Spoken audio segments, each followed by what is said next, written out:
This video is brought to you and therefore funded by Incogni. Stick around to hear more about the special offer they are providing to the entire upper echelon community, and please keep in mind that projects like this aren't free, and sponsors are the only reason I can even do them. If you have any genuine interest in their product, please use the link down below. Today's video is just a portion of what has become a much broader investigation, but for right now, it feels like the proper way to cover things. Long story short, I have been working on creating a fake identity online for social media, which includes AI-generated activity, photos, voice, and even video. The original purpose is to demonstrate my proposed inflection point where nothing you see online ever can be trusted, which is a horrifying prospect that rapidly approaches every single day as we make strides in AI content generation that we are holistically unprepared for as a nation or even a species. Suffice it to say, I'm an AI pessimist, if you will, right now, but the scope of my social experiment rapidly expanded beyond the simple prospect of manufacturing a digital persona, despite that angle being very much successful and yielding extremely interesting results so far. What started as a web of social media purchases, which I'll detail in just a minute, turned into an examination of what might actually be one of the largest bot networks on all of Twitter, with an entire underground ecosystem and economy of compromised account resale, botted metrics, and thousands of online people, businesses, rappers, B and C tier celebrities or actors, minor political figures, news agency impersonators, and more, which are either built on compromised profiles, botted in totality by the network I specifically am tracking, verified by Twitter Blue, some of them, yet seem to be falsified completely, or some other form of very obvious inauthentic activity. I honestly think that AI was created to divide us. If you were able to connect with people to that degree without having to worry about this, um, it would just be too positive, from a political standpoint. Basically, I started by trying to prove that AI is now a threat to the online world because it can seamlessly craft fake identities, and I ended by creating research burner accounts to track a bot network 2 layers down through mutual followers and uncovered the largest continuous example of underground social media activity that I've ever seen. Let's dive in. It all started with an idea. Take the newly exploding image generation capabilities of AI and craft a persona. My theory was that if done properly, I could create a person, generate images of that person, create social media for them, even use their voice if necessary through a program called 11 Labs, purchase bot traffic for those profiles in order to create a sense of authority and legitimacy, and trick the world into believing that I was real, allowing for a spectacular reveal later down the line if it was successful. That video is still possible. Actually, it's likely to happen in the future owing to relative success, but contrary to my initial plan, I started to get knocked off track pretty quickly. Let me explain. The very first thing I did was come up with a name. An inside joke, even, because if my ultimate intention was to go public with all this, I had to make it at least slightly entertaining. Here's what I came up with: Cynthia Talbot. Synth bot. Cynthia Talbot was an aspiring marketing executive. She was a former model who had had her accounts compromised, and all her photos were to be generated using a platform called Deep Agency. I won't lie, this was actually kind of painful. It's a great service, it really is, but it takes time to sit there generating and regenerating images of a synthetic blonde woman who needs to have plausibly similar facial features and bone structure in order to pass. But Bro, these pictures being fake is really messed up. here's what I came up with. I haven't used all of these so far. I could do a few more finishing touch edits in Photoshop if I needed to. Not anymore, I guess. This particular identity is now burned by making it public when I think about it. But after a couple lengthy sessions, I was able to create a library of what seemed to be authentic looking photographs that might pass for a real person. Successful. Next, I had to get the accounts up and running. First was Gmail to tie everything to as a central hub, then came Facebook, but I wanted to add a little bit more impact, so I took to the internet and started to scout for buyable social media accounts with large pre-existing followings. This is where one could argue that I was engaging with an unethical system, and that would most likely be true, but for a side project of mine, as I conclude this particular version of my social experiment, I'll be making it a personal project to get the accounts returned to their original owners. I don't even know if that's possible. I have no idea how or who to contact at Microsoft, Twitter, and Facebook to do this, but I'm working on it. Sponsor time. Online security and privacy protection needs an extremely proactive approach. Every day, your data is being sold by third-party brokers or accessed without your knowledge in data breaches. To be perfectly honest, for some people, there's basically nothing you can do about this owing to the sheer number of places you're willing to post your personal information without concern. But for anyone who wants to prevent that kind of thing, today's video sponsor can help. Companies maintain a lot of your personal information in their records, and not just the ones you know about or deliberately signed up for, but other data firms as well, who then sell it all across the internet. For everyday users, it's a nearly impossible task to take any sort of action because there are hundreds of these data brokers, and it's a lengthy process to contact them all, fight objections, and get your data removed. However, Incogni does all of this for you quickly and easily. The process is extremely simple. Sign up for the website, give them specific legal permission to work on your behalf in this particular capacity, and let them know what kind of information they will be having removed. I did this myself. I have personally used the service, as I do with all my sponsors, and I stand by the results. Plus, it is a service created. Oh, this is an ad. I might need that though, because I get random phone calls to my phone like constantly all day.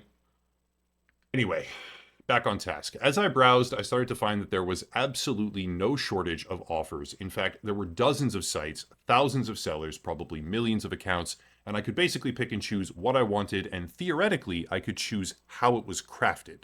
I'm not going to advertise the specific websites that I used. I think ethically I should avoid the prospect of this becoming an actual guide on how to do this stuff because it's prevalent enough already without me making it worse, even though it's not exactly hard and you could be up and running in about 45 minutes-ish if you wanted to, but I used 4 different websites. There were 3 vendors and 1 metric service that I engaged with, and obviously before doing so, I emulated my payment details through a service called Privacy, which basically lets you use burner credit cards of sorts or debit cards that are tied into your real bank account to protect your information. For obvious reasons, I would never be using my actual credit cards to engage with a project like this. Through these vendors, some purchases were better, some were worse, of course. I managed to buy 1 Twitter account with a little over 60,000 followers at the time, 1 What? Instagram account with a little over, I think, 100,000 followers, and then another Twitter account with about 40,000 followers this time. But that one had a few issues and was a freshly compromised account where someone had been actively using the email address until just a couple days prior. So obviously I was never going to use that, and I'm just trying to get that returned to the person who originally owned it. Long story short, in order to get the first 2 accounts, I had to VPN myself somewhere else, log into my now useless burner account on Binance, the crypto exchange, from right when Binance first got started, send them some of my random shit coins that I no longer care about to one of the vendors in what effectively amounted to a trust trade, which he did honor, by the way, and then get the credentials back, which came complete with the social media login credentials, as well as the backup email credentials. They did technically provide an escrow service of sorts, but since I was just getting rid of all my wiped out crypto from like 6 or 7 years ago, that's right, crypto bros, I was into Bitcoin since long before any of you even knew what it was. I survived Gox without losing any of my money. I was in it before Binance and FTX even existed. So don't start with me on how misunderstood and great crypto is or how it fixes all the TradFi problems, because it doesn't. It now is one of the systemic problems. And the entire community should be completely Yep. ashamed of what they have allowed their beloved industry to become. It's just gambling, you know? It's literally just gambling. Sorry, a bit of a rant there, but honestly, it's necessary to call them out. Where was I? So, after VPNing my ass all over the world, getting details, setting up accounts, changing credentials, you name it, I was ready to start my foray into the digital project of babysitting a social media identity of sorts that was completely generated by AI. This is where I need to do a bit of a short summary because the long form would be its own entire video. It is a video I am intending to make in the future, but for right now, it goes a little bit like this. Facebook, unexpectedly, is by far the best platform when it comes to moderating inauthentic or bot behavior and flagging fake accounts. By far, it's not even close. However, that's a double-edged sword. Within hours of creating my account and populating it with AI-generated photos, even just a few of them, I was receiving messages from real men who thought I was real and were asking me how I was or how we might get to know each other or shit like that. That was a shock because you wouldn't catch me dead messaging a profile that was created that very same day, filled out all the info within 2 hours, had 0 friends and 3 pictures that at the time weren't even the best ones I managed to generate and had multiple glaringly obvious flaws. In essence, the virality and prevalence of romance scamming facilitated by AI and fake pictures that are crafted with language output algorithms or whatever it is about to go parabolic. Romance scams, or shazupan as they're called, also known as the pig butchering, is predominantly located in Asia and requires crime syndicates to spend exorbitant amounts of money on actual photo shoots with real girls who travel to different areas and craft stylized identities to target specific victims. There are even training manuals on this, or script manuals, detailed manuals that provide a dedicated structure to a purpose driven workforce as they approach, trick, and then destroy their victims all around the world. Is Asia just like morally bankrupt? Like, why do they why do they not care how this looks, or like how messed up from a moral standpoint? Like, do they just not care at all that like they're basically like destroying people by doing this? You would have to be pretty dumb to fall for this, but I mean, it doesn't make it like it's still evil to do this. It's an industry. With AI, the cost, the relative cost, right? Instead of costing thousands of dollars to do photo shoots with girls and ship them around the world so you can get photos in front of landmarks, like there's some pretty dedicated stuff that they do. Hold on. All right, I'm back. But right now, facilitated by AI, the cost is falling to roughly $20 a month, where anyone can do it. They can craft a fake persona with photorealistic detail if they know how to prompt the AI. Brace yourselves. From what I found, Facebook is ground zero for that. Within hours, messages started popping up, and I can't actually show any of this right now because, like I said, Facebook, though anything but perfect, is by far the best social media platform at identifying and preventing impersonators or bot activity.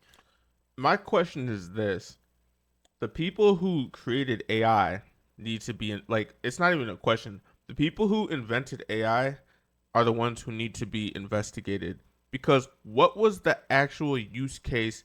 Like, what was the problem that existed to where people spent so much time and effort developing this technology? We see like the negative and the downsides of this, right? Like, we're seeing it every day. It's completely destroyed the internet. Okay, what was the problem that was so bad that this was needed in the first place? Because as far as I'm concerned, this was just this was just a complete negative. Like, there's no positive aspect to it. But there's people who really sat down for probably years developing this stuff. I was suspended within a week on that account, where government issued ID verification was needed to unlock the account, and every further account I made with the same credentials as Cynthia Talbot. Even if I used my VPN and other email addresses and things like that, and made moderate efforts to circumvent it. Obviously, I probably could have tried to fake a license or a government issued ID, but that's just not a line I'm willing to cross, obviously. So that was a dead end. As soon as Facebook really had me nailed down and wasn't allowing me to make a fake AI profile, I was kind of stuck when it came to that particular platform. Now, part of why that happened is probably my own fault. As I started to get messages from random men, I would reply to them with a standard response. Something like, "This account is being run as a social experiment." It was like really clean cut. And I find myself wondering if that made some of them report me. Maybe they filed a complaint that I was fake because they had messaged a brand new profile and it turned out to be a journalist experiment, which is probably embarrassing for them. But honestly, I'll probably never know precisely what happened. It is what it is. The point is, Facebook is the best at sniffing out bot activity and preventing it so far from my research, with their heavy focus on tying people to their real names. For better or for worse, that's up to you. But it's also ground zero for romance scamming, and it was very clear that with maybe a couple weeks, I could easily, very easily, have had victims on the hook with nothing other than AI generated images and maybe some voice. Still, that was just the beginning. Next, I began cultivating the Twitter account that I had purchased, but this led me to an interesting realization. The Twitter account was completely comprised of botted accounts with fake profiles. This was not organically grown, which I wasn't explicitly led to believe that it would be, but it seemed to insinuate that this was an organically grown, matured, and aged profile, or built over time through TweetDeck or something like that. No, not true. This was a profile that had been scrubbed and then botted to a high number of followers in order to specifically be resold to someone like me. Honestly, I respect the hustle. I knew what I was getting into, but with zero engagement, a follower count dropping by the day as Twitter banned incremental numbers of bots here and there, it wasn't really going to do me much good. Thankfully, I actually was getting traction with AI generated garbage tweets. I was gaining followers, following other people back, and within the first few days, I could see a decent number of legitimate accounts begin following me. Not small accounts either. The speed and frequency that legitimate accounts would enter my orbit was much faster than anything I could ever have expected or cultivated from an actual fresh account with no prior history on the platform. And I viewed the experiment to be a slow burn, a very, very slow burn, but ultimately it was probably going to be successful. Then everything changed. I had a realization. This account was obviously botted. There was the evidence right in front of me, of course, undeniably, but how could I explore it? Perusing the follower list, I saw that before a certain point in time, almost every single account was a zero follower random string of numbers in the username, obvious bot profile, that followed hundreds of other accounts. Idea. What if I made a burner account and followed all of Cynthia Talbot's fake followers? What if I then used that research account as a sort of Geiger counter, if you will, to detect other profiles that had been hacked or stolen, repurposed, botted, then sold? And thus, if it worked, I had a video. This part's very, very important. To engage with these services, I protected myself, and I have no intention of making enemies over this. What I am about to show you is just a slice of the perpetual war between bot networks and social media giants. And while the window stays open, because it is temporarily open now that I've found this way to explore the bot network, and again, it's very temporary. I'm going to be removed from these accounts pretty soon, or I'm going to lose access at any point in time. But while it's there, I want to explore it. I very much want to show the extent of how far this goes and reiterate my point that pretty soon here, nothing, literally nothing you see online or on social media will be trustworthy in the slightest.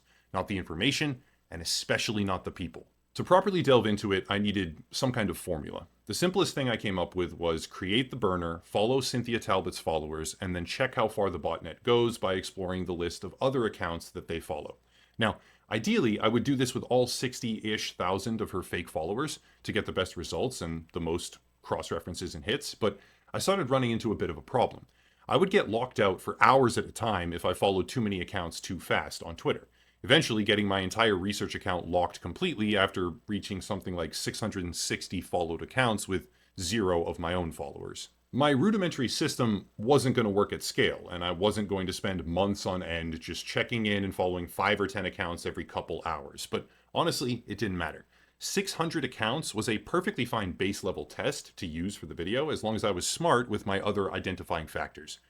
Here's the basic system I came up with. Let's walk through it very straightforward. This is my research burner account. It's following about 600 people, which are exclusively drawn from the followers of my AI-driven purchased account called Cynthia Talbot now. Those followers are all bots, and I know this because of a specific set of criteria. First, look at the names. Name with long string of numbers, that's 1 point. That's worth 1. Sign of a bot. Next, check the followers and following. If it's following hundreds of people with 0 followers of its own, 2 points. Sign of a bot. Next, I check their tweet activity. Never liked a single thing, retweeted a single thing, or engaged with a single piece of content ever on Twitter in their entire lifespan? 1 point. Sign of a bot. And lastly, date of creation. Within the last 2 months or 3 months, that's 1 point as well. Probably a bot. Overall, profiles must have had at least 3 points, at least, to be assumed as a bot and added to the test pool. Created recently, 0 activity, and 400 followed accounts with no followers of its own, I would assume that's a bot.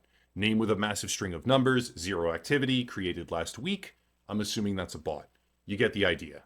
It's possible that I have a couple of false positives in here, but it's highly, highly unlikely. And the gist of it is that this is a bot network with tens of thousands of accounts tied to it that is spun up and aimed, in particular, wherever someone out there wants to make individual profiles bigger on command. Cool, 600 bots from the network as a basic sample. What now?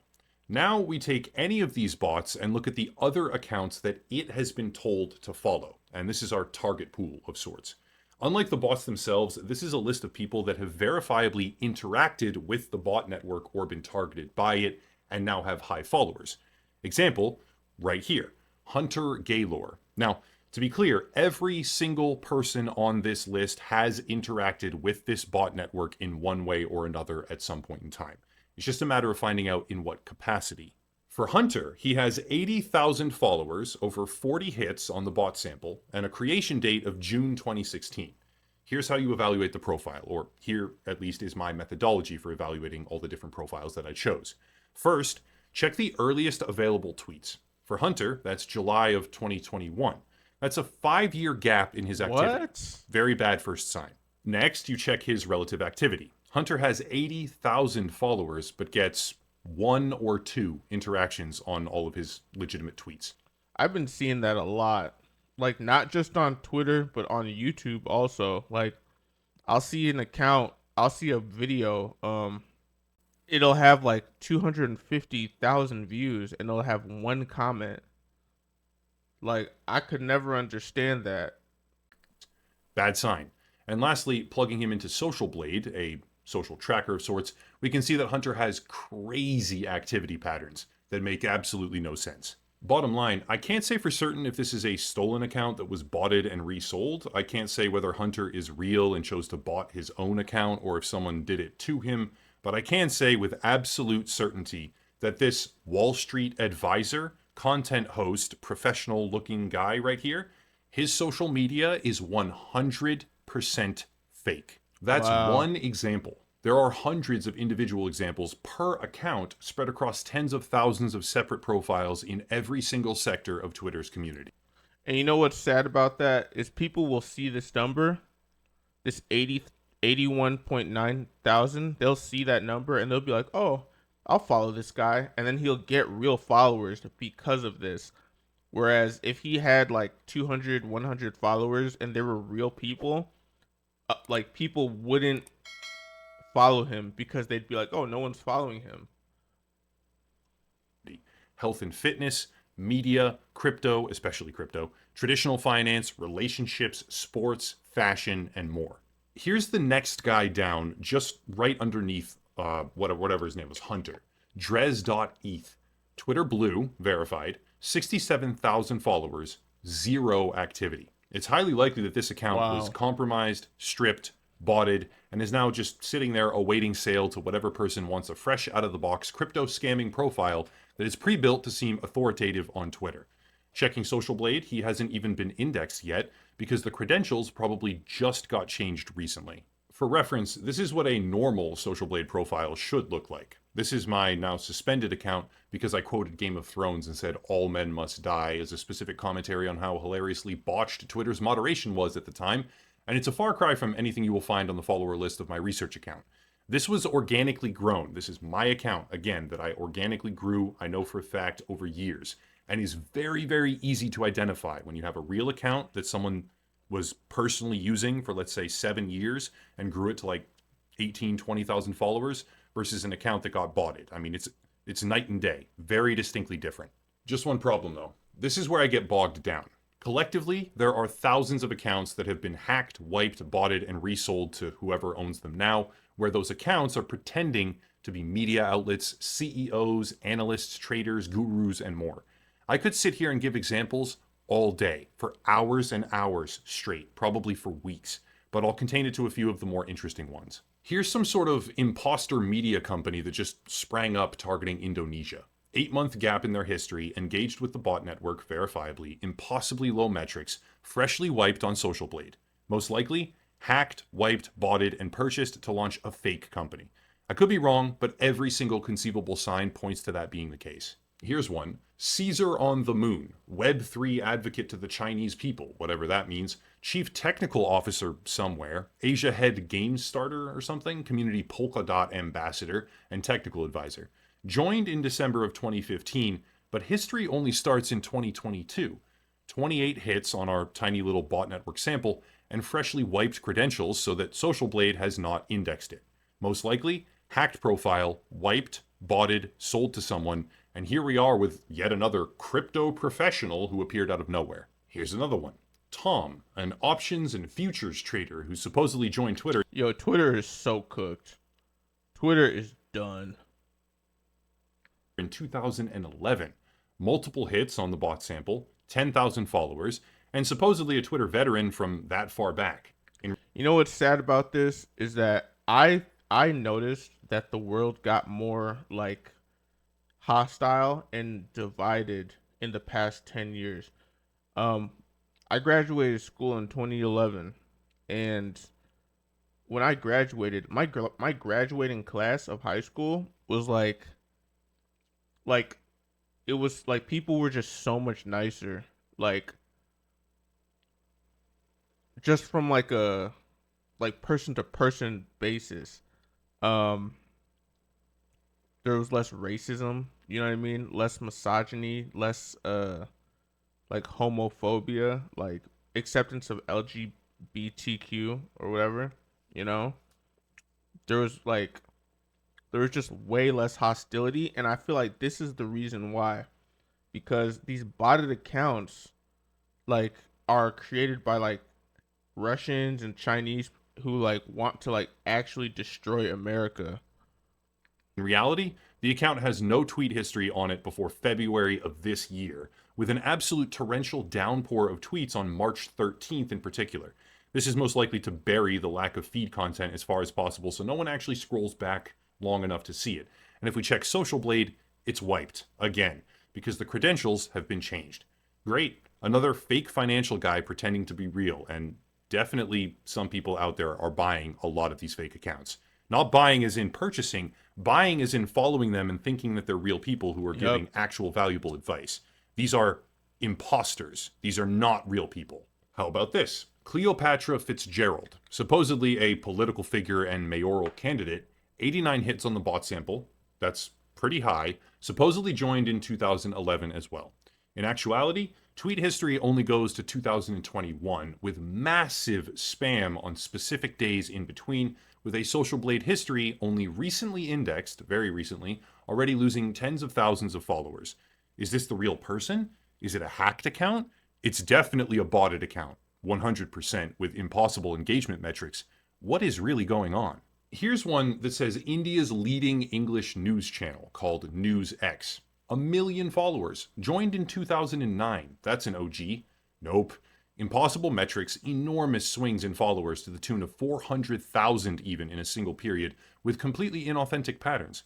Maybe not a hacked account, maybe repurposed or wiped, or I don't even know, but 1 million followers and it's just transparently botted. And we don't even know if it belongs to the person who.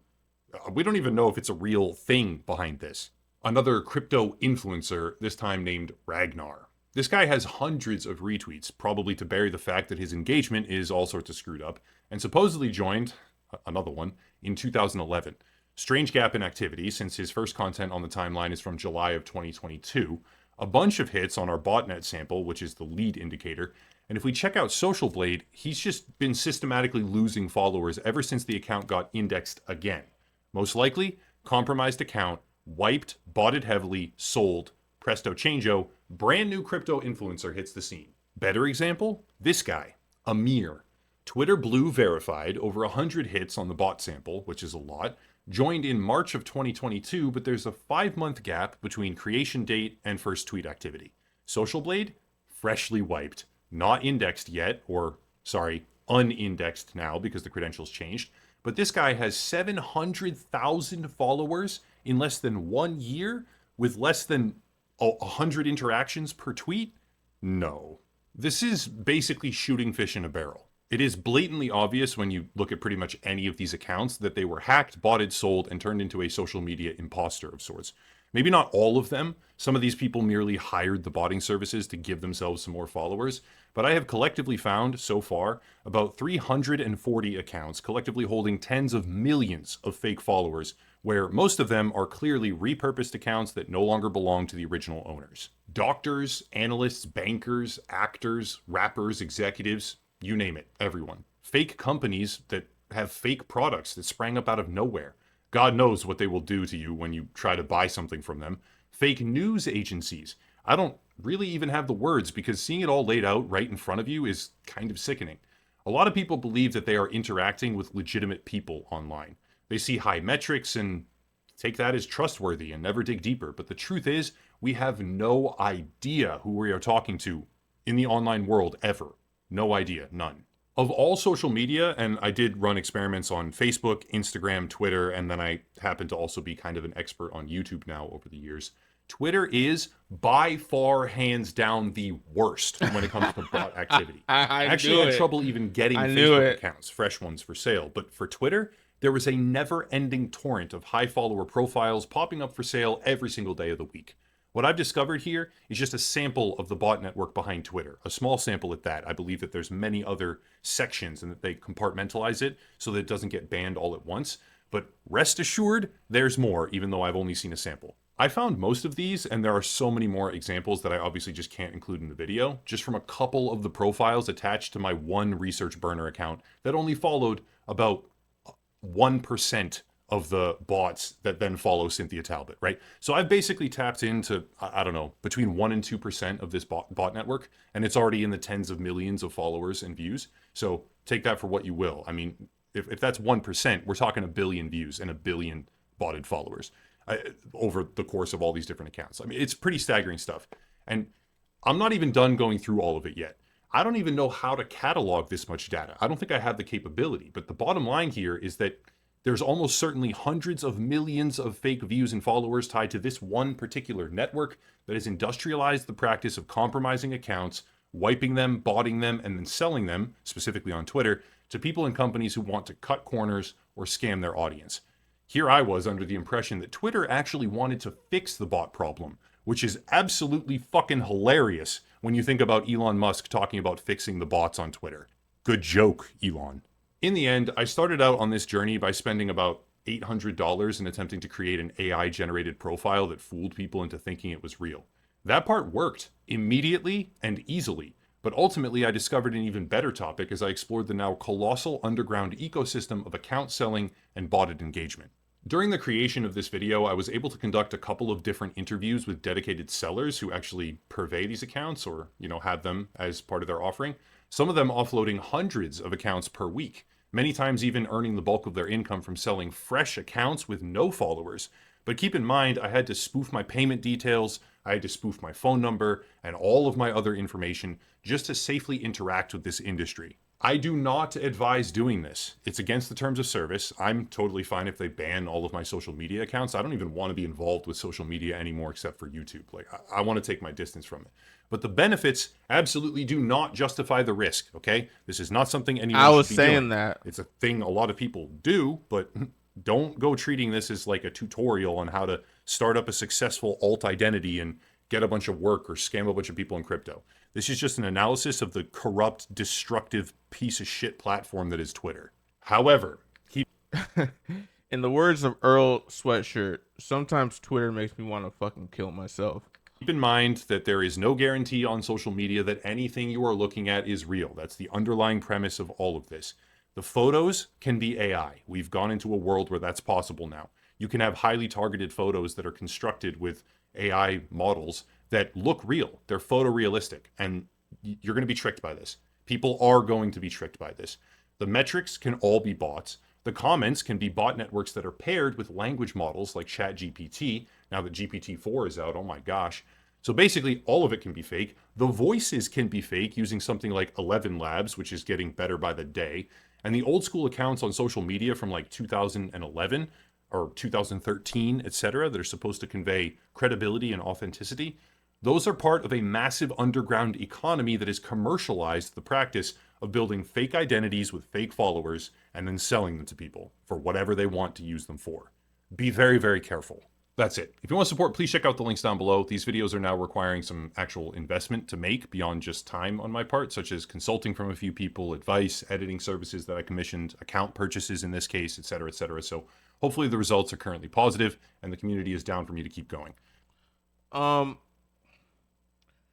I just think that this is literally the best time ever to be a smaller content creator, because if you can prove that you're a real person, people will gravitate towards you. Like, don't put jump cuts in your video. Like, let your brain buffering, AI can't replicate that. Like, when I pause and I spam the word like in all my videos, like AI can't replicate that. So that's actually a good thing. Um, but yeah, he's right. Um, I think like it's really bad from a political standpoint because people just got like way nastier. Like people are so much nastier to each other, but it's because of this stuff. Because these botted accounts are mimicking real people and they're like starting arguments online. Like they'll say something like super messed up about like a demographic and then everybody will start fighting and being like, "What the heck?" I think YouTube is one of the last remaining, I wouldn't say social media, but definitely like online mediums where you can connect with real people on a regular basis. Um, just as far as watching videos, it's very easy to discern who is a real person and who isn't. Now, if you go to the YouTube comment section, that's a completely different story. Um, because I think the comment sections are overrun by bots.